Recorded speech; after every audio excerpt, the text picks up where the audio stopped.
The first reading said, "The affliction of the proud has no healing, for a plant of wickedness has taken roots in him."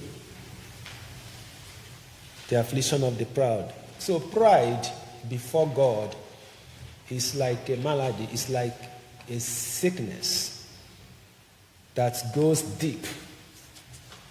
And one thing with God is that we know that God is high, God is lofty, God is full of himself.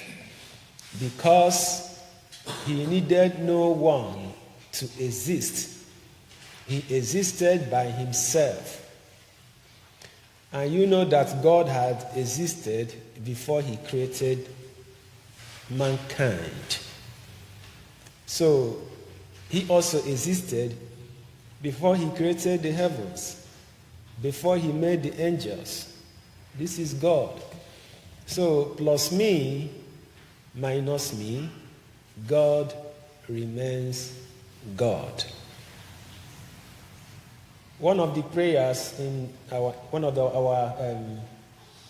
the prefaces we use in the weekday prayers says something like, "Our praises add nothing to your greatness, but profit us for salvation." So when God is calling you and calling me to humility, to his service, it is for our own benefit. When God gives you an assignment, it is for your own benefit. Because no matter how much you pray, you can never add something more to the greatness of God. No, he is great. And nothing can add to his greatness, and nothing could remove to his greatness. So if he tells you to praise him, it is for your benefit. If he tells you to work for me, it is for your benefit. If he tells you to draw close to him, it is for your benefit. If he tells you to listen to him, it is also for your own benefit. So what else would we do than to draw closer to this great God who can actually do all things?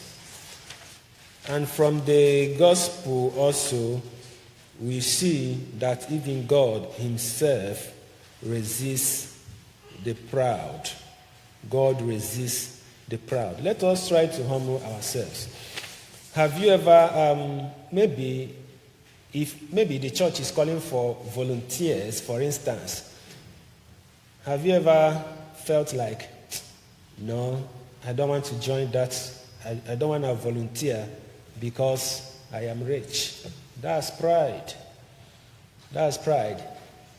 Maybe the church is calling for people to be cleaning inside here, to hoover the carpet, and I look at that request and I say, no, I'm very tall, I cannot hoover. That's pride. That's pride. Or I could say to myself, I went to the university, I went to 3 universities, and I have 2 master's degree and 1 PhD, so I cannot join the local charity. That's pride. Different things that could come up, and there could be 1,001 reasons why I shouldn't join, why I shouldn't give a helping hand, why I shouldn't comfort the sick or visit the lonely. I'm busy, I'm always busy. That's also pride.